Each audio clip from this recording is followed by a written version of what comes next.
Bienvenue à tous. Dans cette vidéo, nous allons examiner une avancée récente en informatique quantique qui a éliminé l'un des obstacles les plus persistants rencontrés par les chercheurs.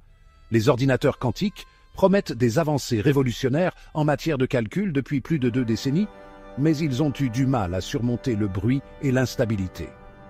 Une équipe travaillant entre le MIT, l'Institut Niels Bohr et d'autres centres de recherche de premier plan a publié des résultats qui démontrent une nouvelle méthode de correction du bruit en temps réel appelée recherche binaire de fréquence. Cette méthode pourrait permettre aux processeurs quantiques de dépasser la petite échelle expérimentale qui a limité leur utilité jusqu'à présent. Veuillez vous abonner dès maintenant. L'informatique quantique diffère de l'informatique numérique conventionnelle car elle utilise des qubits au lieu de transistors binaires. Un qubit est un état quantique qui peut représenter 0 et 1 simultanément grâce à la superposition. Cette capacité à maintenir plusieurs états à la fois offre un potentiel de calcul exponentiel. Cependant, les qubits sont assez fragiles. Les perturbations environnementales, telles que les fluctuations électriques ou les vibrations, interfèrent avec leur cohérence. Une fois la cohérence perdue, l'état quantique s'effondre et le calcul devient insignifiant. Les ordinateurs conventionnels ne sont pas confrontés à ce type de vulnérabilité car les transistors peuvent basculer de manière fiable entre 2 états sans être influencés par le bruit microscopique. Des chercheurs du MIT ont expliqué que la correction du bruit a été le goulot d'étranglement le plus coûteux pour l'extension du matériel quantique. Le processus traditionnel exigeait des milliers de mesures de calibration pour chaque qubit. Même après de longs cycles de calibration, le modèle de bruit change plus rapidement qu'il ne peut être compensé. Il en a résulté que les systèmes avec des dizaines ou des centaines de qubits ne pouvaient fonctionner que brièvement, avant que les taux d'erreur ne les rendent inutilisables. Cela a rendu l'idée de millions de qubits, nécessaires pour des applications puissantes, inatteignable. Le nouvel algorithme de recherche binaire de fréquence cherche à corriger ce problème d'une manière qui s'adapte efficacement. Le principe de la recherche binaire de fréquence est similaire à une technique de réduction en sciences des données, où la plage des valeurs possibles est réduite étape par étape jusqu'à ce que la solution soit trouvée. Dans ce contexte, l'algorithme identifie rapidement la fréquence à laquelle le bruit interfère avec les qubits. Au lieu de nécessiter des milliers de mesures individuelles, il converge vers la condition d'erreur en moins de 10 étapes. Le système applique ensuite des corrections aux signaux de contrôle qui guident les qubits. Cela signifie que le temps requis pour l'étalonnage est réduit de plusieurs heures à quelques secondes, et l'ajustement peut être effectué en continu pendant que la machine fonctionne. L'équipe de l'Institut Niels Bohr a souligné que la méthode est universelle. Elle n'est pas limitée à une implémentation physique particulière des qubits, ce qui est assez remarquable. Les qubits supraconducteurs, les qubits à ions piégés et les qubits à spin souffrent tous de bruit et tous peuvent être corrigés en utilisant cette approche. C'est significatif car les entreprises concurrentes ont poursuivi des technologies différentes. IBM et Google se sont principalement concentrés sur les qubits supraconducteurs. IonQ et Honeywell ont travaillé avec des ions piégés. Microsoft a recherché les qubits topologiques. Chaque conception a des avantages et des inconvénients, mais toutes doivent gérer le bruit. Un algorithme de correction universel qui peut s'adapter à n'importe quelle plateforme réduit la fragmentation dans ce domaine. Pour apprécier l'amélioration, il est utile de se rappeler comment la correction d'erreurs a été gérée auparavant. Les codes de correction d'erreurs classiques fonctionnent en ajoutant de la redondance, de sorte que les bits corrompus puissent être reconstruits à partir des informations environnantes. La correction d'erreurs quantique a tenté d'imiter cette idée en encodant des qubits logiques à travers de nombreux qubits physiques. Cependant, la redondance multiplie le nombre de qubits requis par un facteur de 10 ou plus. Ce coût a rendu la mise à l'échelle impraticable. La recherche binaire par fréquence ne repose pas sur une forte redondance. Au lieu de cela, elle rend le processus de contrôle lui-même beaucoup plus rapide et plus précis, réduisant la quantité de matériel redondant nécessaire pour obtenir un calcul fiable. Les tests sur de vrais appareils ont été une partie cruciale de la vérification de cette affirmation. Le groupe a intégré son algorithme avec des réseaux de portes programmables sur site, ou FPGA, qui contrôlent les signaux des qubits. Les tentatives précédentes de correction rapide étaient ralenties par la latence des circuits de commande. En utilisant des FPGA placés près du processeur quantique, la correction peut être appliquée en temps réel sans délai. Les démonstrations ont montré que les temps de décohérence pouvaient être prolongés par des facteurs de plusieurs centaines. Ce résultat a été rapporté dans des sources évaluées par des pairs, tels que Science Advance, et a rapidement attiré l'attention de la communauté de recherche. Les conséquences pratiques sont considérables. Avec des temps de cohérence plus longs, davantage d'étapes de calcul peuvent être exécutées avant que le système ne tombe en panne. Cela ouvre la voie à la résolution de problèmes utiles. Les chercheurs d'IBM ont déclaré que la simulation précise des molécules est l'une des premières applications précieuses qu'ils attendent des ordinateurs quantiques. Les superordinateurs actuels ne peuvent pas modéliser le comportement quantique des grandes molécules, car les calculs augmentent de manière exponentielle. Avec des millions de qubits fonctionnant de manière cohérente, un processeur quantique pourrait concevoir des produits pharmaceutiques en prédisant directement les interactions moléculaires.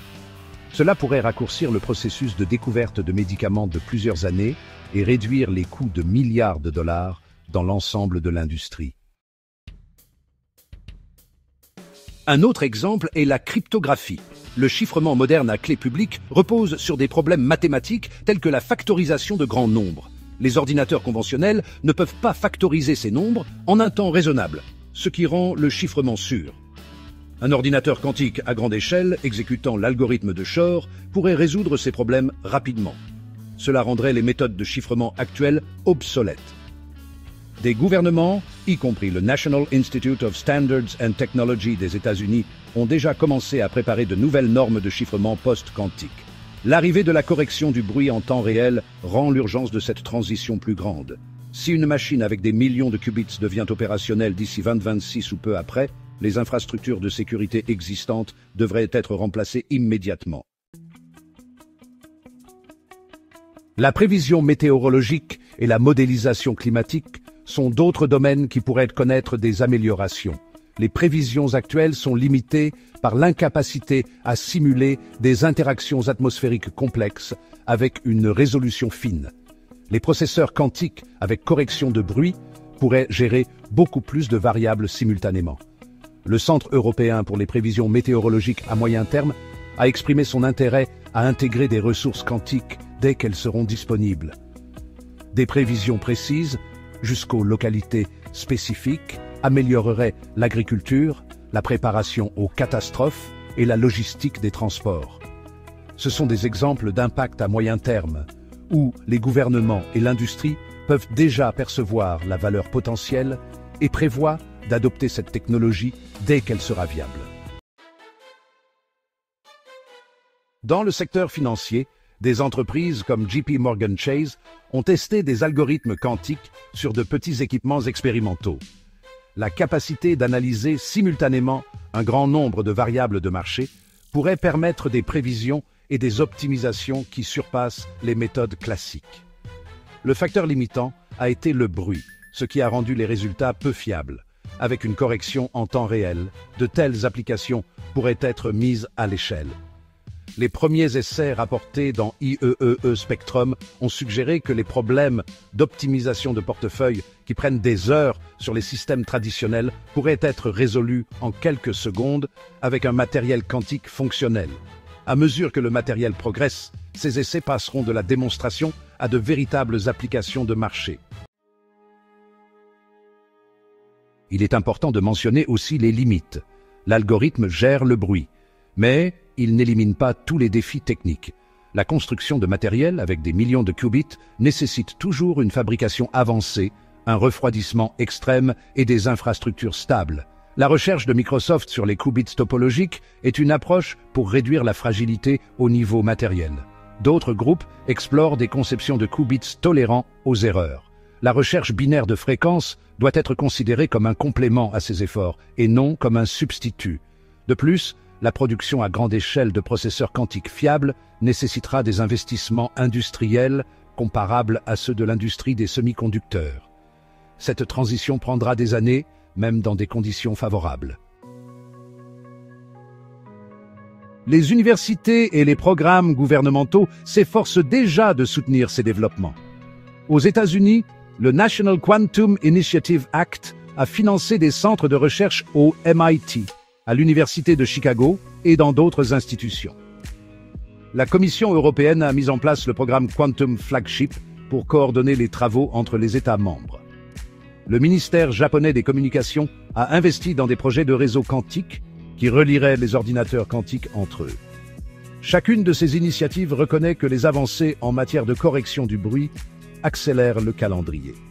La planification du progrès scientifique et de l'adoption économique est en cours au niveau national et international. Les implications plus larges de l'informatique quantique pratique s'étendent au-delà des industries spécifiques. Les fondations de l'infrastructure numérique pourraient changer avec une ampleur similaire à la transition des calculatrices mécaniques aux transistors électroniques. Les entreprises qui s'adaptent en premier auront des avantages décisifs. Dans les années 90, les entreprises qui ont ignoré Internet se sont retrouvées obsolètes. Un risque parallèle existe maintenant pour les organisations qui ignorent les progrès quantiques. IBM, Google et Microsoft élaborent déjà des feuilles de route qui supposent que la correction de bruit en temps réel rendra les grands systèmes réalisables.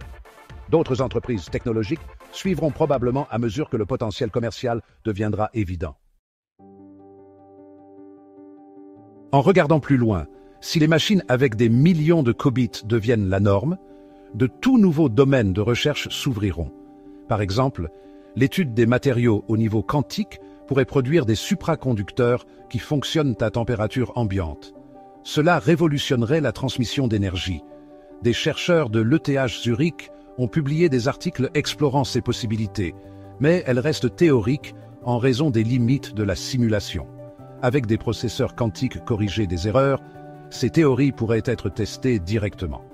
De même, en ingénierie aérospatiale, la NASA a étudié les méthodes quantiques pour optimiser la conception des engins spatiaux. L'extension du matériel quantique leur fournirait des outils pratiques pour ce travail.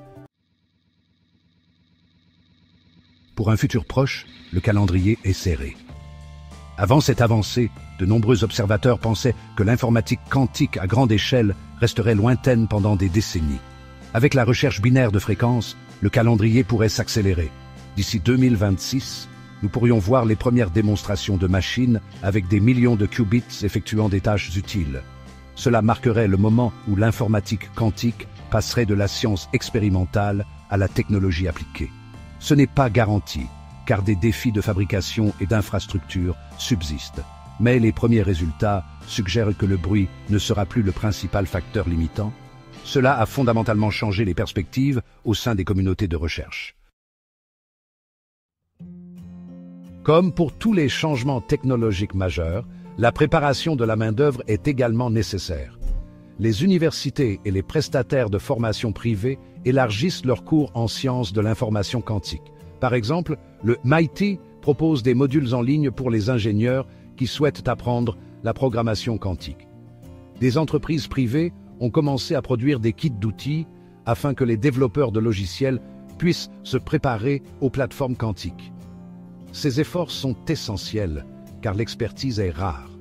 Sans spécialistes formés, même le matériel le plus avancé ne peut être déployé efficacement. Des rapports dans Nature Nanotechnology ont souligné l'importance de l'éducation et du développement des compétences en parallèle avec les avancées matérielles. Il est instructif de comparer ce moment au début du transistor. Dans les années 40, les transistors électroniques ont remplacé les tubes à vide encombrants. Les applications initiales étaient limitées, mais en l'espace de 2 décennies, ils ont soutenu les microprocesseurs qui ont défini l'ère numérique. Internet a suivi, créant un réseau mondial qui a remodelé les économies. L'informatique quantique pourrait suivre une trajectoire similaire. La recherche binaire de fréquences est le type d'avancée qui fait passer une technologie d'expérience fragile à un système évolutif. Bien que l'incertitude demeure, le parallèle est suffisamment fort pour que les leaders de l'industrie élaborent déjà des plans à long terme basés sur l'attente du succès. En conclusion, l'invention de la recherche binaire de fréquences pour la correction du bruit en temps réel représente un tournant. Elle a été vérifiée par des institutions respectées, notamment le MIT et l'Institut Niels Bohr, et a été testée sur du matériel réel utilisant des FPGA. Elle permet aux qubits de rester cohérents plus longtemps, réduit le temps de calibration de plusieurs heures à quelques secondes et s'adapte universellement à tous les types de qubits. Les applications potentielles couvrent la découverte de médicaments, la cryptographie, la prévision météorologique, l'optimisation financière et la science des matériaux. Les limites de fabrication et d'infrastructure demeurent, mais la principale barrière du bruit a été considérablement réduite. Merci beaucoup d'avoir regardé. N'hésitez pas à aimer et à vous abonner.